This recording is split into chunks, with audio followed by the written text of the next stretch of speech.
김큐의 경제뉴스 큐레이션. 저는 코너지기 배아량 리포터입니다. 어렵고 복잡한 경제 한 큐에 정리해 주실 김큐. 잘 지내셨죠? 네, 2주 만입니다. 그러니까요.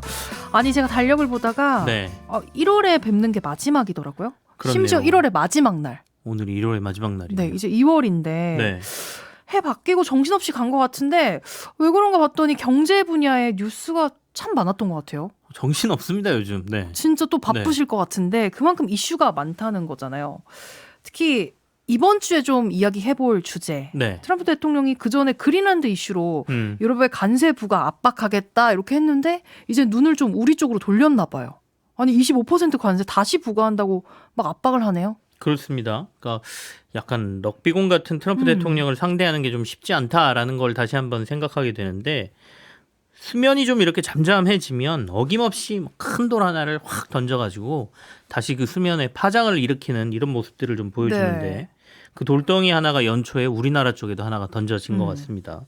말씀하신 대로 지난해 한미 무역협정이 타결되면서 15%로 낮추기로 했던 우리나라에 대한 미국의 상호관세율을 다시 25%로 올리겠다 이렇게 통보를 했죠. 네. 이 통보 방식도 SNS, 그러니까 자신이 소유한 트루스 소셜이라고 트럼프 대통령 가지고 있잖아요.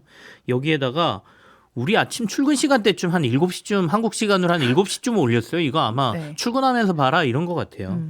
한국이 약속을 안 지키고 있다. 그러니까 요약해서 제가 말씀을 드리면 국회에서 관련법을 통과시키지 않고 시간만 끌고 있으니까 다시 관세 이전으로 돌리겠다. 뭐 이런 내용을 올린 겁니다. 트럼프 이야기는 조금 팩트 체크를 해야 될 필요가 있어요. 그쵸. 진짜로 우리가 절차 지연하고 있는 게 맞는 건가요? 사실 트럼프 대통령이 이렇게 발언하고 주장한 것 중에 네. 사실에 부합하는 게 있나요? 이 질문을 제가 다시 한번 드려야 될 것 같은데 대부분 좀 과장됐거나 혹은 자신에게 최대한 유리하게 해석해서 본인의 언어로 그냥 얘기하는 방식이지 않습니까? 이번 사안도 마찬가지라고 봐야 되겠죠. 그러니까 이제 경주 에이펙에서 우리가 한미 무역협정 타결이 됐고 네. 양국의 팩트 시트가 서로 확인된 게 11월이란 말이죠.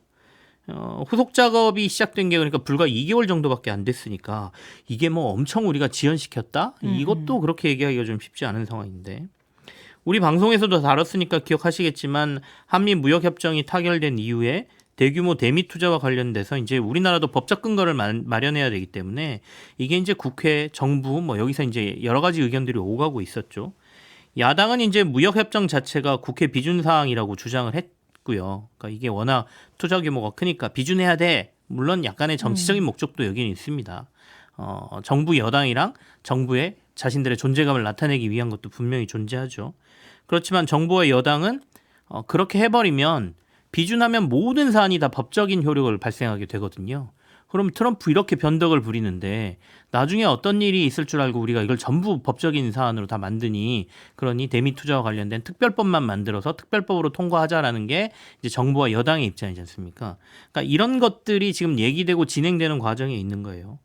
하지만 이걸 놓고 그러니까 불과 2개월 정도밖에 안 지났는데 한국이 시간을 질질 끌고 있다. 의도적으로 합의 사항을 지연시키고 있다. 이렇게 얘기하는 건 사실 사실과는 맞지 않다. 이렇게 보는 게 맞습니다. 김정관 산업부 장관이 미국에 급하게 들어갔습니다. 네네. 어제 러트닉 상무장이랑 만났는데 소득이 뭐 크게 없이 끝나고 오늘 다시 만난다고 하더라고요. 첫 만남 뭐 이전에도 계속 만났지만 가서 첫 얘기한 거니까 하루 만에 끝날 거면 트럼프 대통령이 뭐 그렇게 얘기했겠습니까? 네. 그러니까 며칠 동안 서로 조율하는 과정이 필요할 텐데 이제 대부분이 이제 타코라는 용어를 알고 계시죠. 네. 그러니까 트럼프는 항상 뭐 닭처럼 뒤로 뭐 내뺀다. 그래서 자신의 생각을 바꾸거나 말을 바꾼다 이런 거지 않습니까?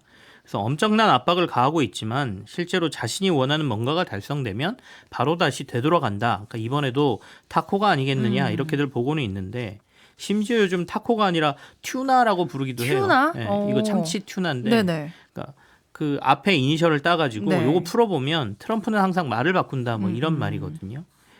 그래서 이번에도 관세로 위협하는 게 진짜 속내 그러니까 정말 원하는 게 무엇이냐 이걸 파악하는 게 중요하게 되겠죠. 그러니까 관세는 빌미일 네. 테고 그러니까 정부 지금 정부를 대표해서 가 있는 건 김정관 산업부 장관이니까 산업부 장관이 러트닉 장관을 만나서 얘기하는 논의의 핵심은 그래 진짜 너네가 원하는 게 뭐니 아마 이걸 물어보고 있을 것 같아요.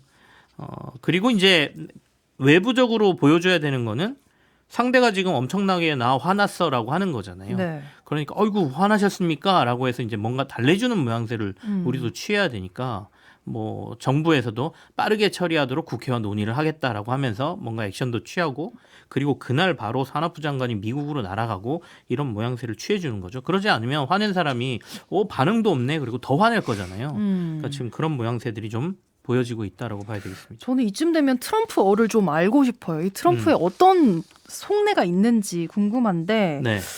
뭐 쿠팡 때문에 그런 거다 이런 이야기들도 있거든요. 어떻게 보시나요?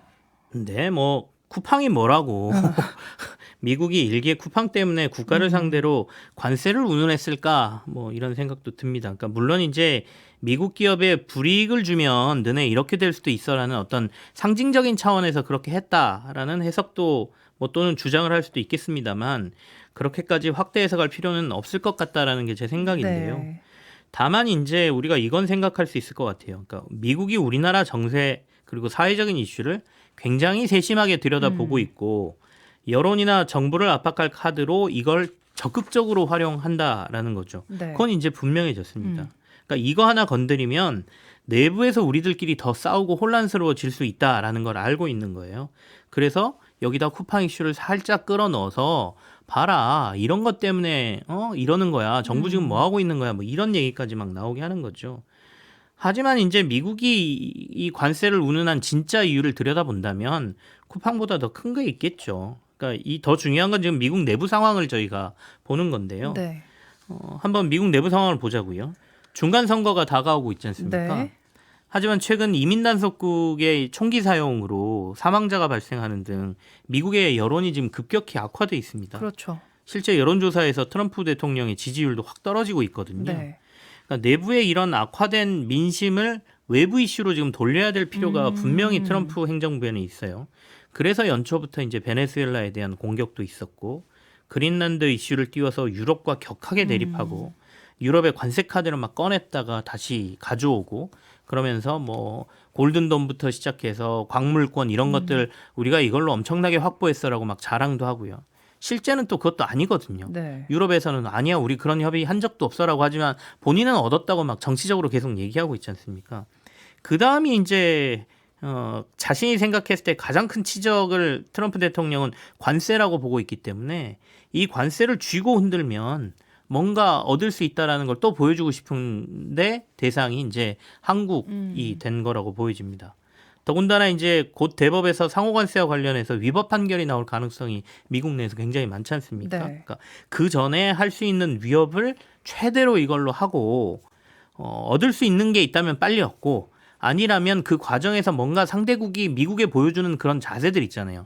그런 걸 정치적으로 보여줌으로써 이 중간 선거에서 활용하겠다라는 의지를 보이는 것 같습니다.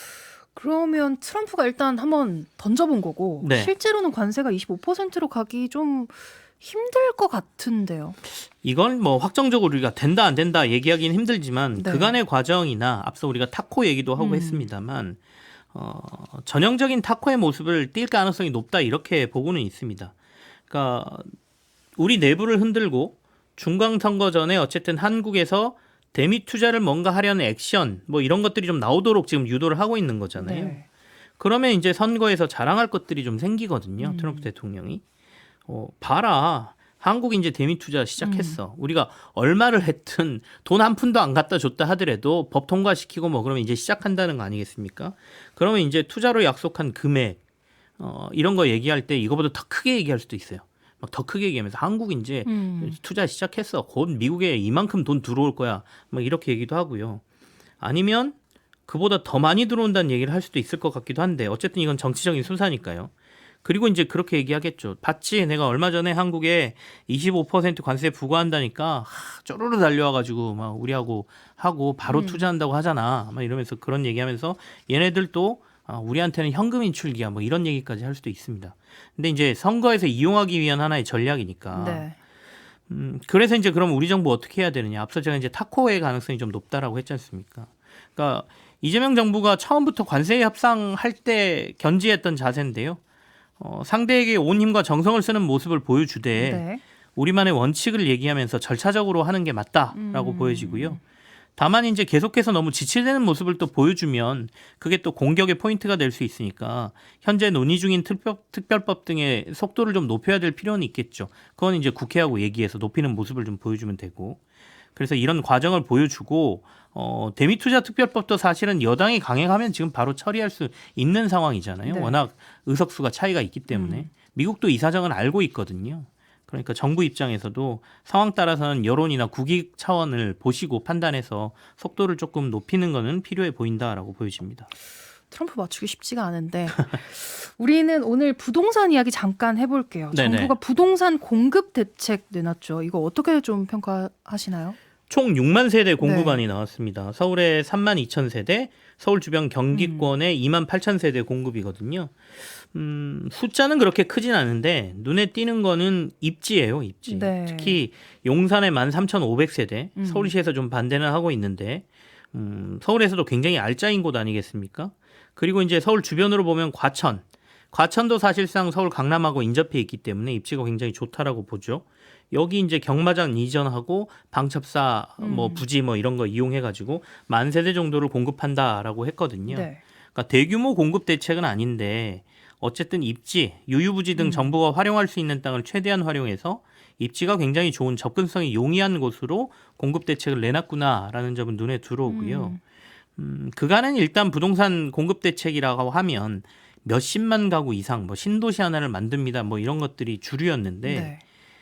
부동산 가격이 공급이 부족해서 오르는 거냐라는 주장도 많지만 그 반대되는 주장도 좀 있거든요. 그래서 이번 정부는 숫자 공급량을 보여줄게라는 숫자라기보다는 흔히 말하는 지을 거면 진짜 필요한 곳에 지어달라라는 쪽에 포커스를 맞춘 공급 대책으로 보여집니다. 입지가 좋다. 이건 네. 다른 말로 하면 어쨌든 가격이 비싸다라는 거잖아요.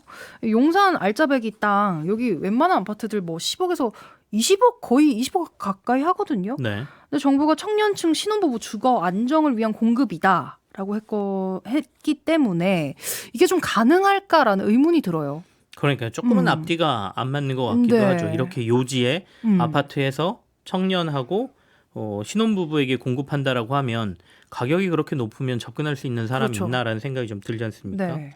그러면 반대로 저렴하게 공급을 해줘야 되는데 저렴하게 공급을 하게 되면 또 이제 로또 공급이라는 말 나올 거예요. 네. 그리고 몇 년 지나면 이게 시세에 맞춰지면 엄청나게 거기 들어간 사람들만 돈을 버는 상황이 되겠죠. 그럼 반대로 공공임대 비율을 높이면 되지 않느냐. 공공임대 비율을 높이려면 사업성이 또 안 나옵니다. 그러니까 부지는 LH 등이 공급하고 실제 아파트를 짓고 분양하는 건 보통 민간개발사들이니까 네. 이들이 땅 사서 아파트 지어서 이익을 어느 정도 남기려면 이익 구조가 만들어져야 되는데 그러니까 공공임대 비율이 많아지면 이게 떨어지는 거죠. 그러면 이제 사업성이 안 나오니까 개발 속도가 좀 떨어질 가능성이 있는데 지금 이번에 공급 대책의 핵심은 속도다라는 얘기도 나오는 상황에서 이것도 애매한 상황이니까 아직 정부가 어떤 방식으로 공공임대 비율 등을 하겠다 이런 것들은 구체적으로 발표를 안 한 사안이기 네네. 때문에 이거는 좀 지켜봐야 할 것 같은데요. 그래서 굳이 목적을 청년과 신혼부부 주거 안정을 내세울 필요가 있었나 싶기도 한 상황입니다. 어쨌든 이게 부동산 집값을 잡는 데 효과가 있어야 되는데 있을까요? 6만 호 가지고 사실 서울의 부동산 매수 심리를 잠재우는 거는 쉽지 않아 보이고요. 그러니까 단기적으로 이거 가지고 집값을 잡겠다라는 의지는 아닌 것 같아요. 네. 근데 그렇다고 대규모 물량을 발표한들 지금의 서울 집값을 뚝 떨어뜨릴 수 있을 것이냐? 그것도 아니거든요. 우리가 통계적으로 과거에 보면 부동산 시장 데이터 이렇게 쭉 보시면 도리어 공급이 많을 때 집값이 오르는 경향도 있습니다. 왜냐하면 공급이 많다는 건 부동산 시장이 좋다는 거고요. 네. 이때 많이 지어야 민간 개발사들이 돈을 많이 벌기 때문에 이때 공급량이 늘어나는 현상도 나오거든요.